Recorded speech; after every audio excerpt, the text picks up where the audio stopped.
পর্যুদস্ত অর্থনীতি, ব্যাংক নির্ভর বাজেট, এখানে এগুলোর কোনো প্রয়োজনই নাই।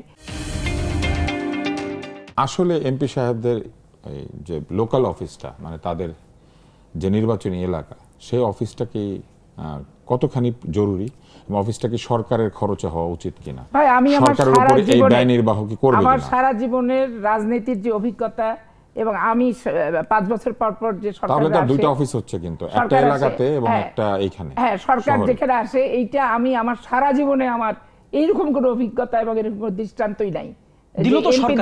এমপিদের লোকালি বসার একটা অফিস তাদেরকে দিতে হবে, এটা একটা অবান্তর এবং অহেতুক একটা বিষয়।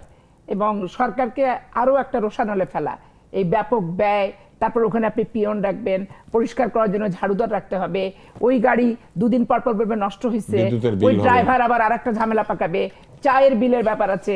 এগুলা খামাখা এই বাংলাদেশের মতো তৃতীয় বিশ্বের পর্যুদস্ত অর্থনীতি, ব্যাংক নির্ভর বাজেট, এখানে এগুলোর কোনো প্রয়োজনই নাই।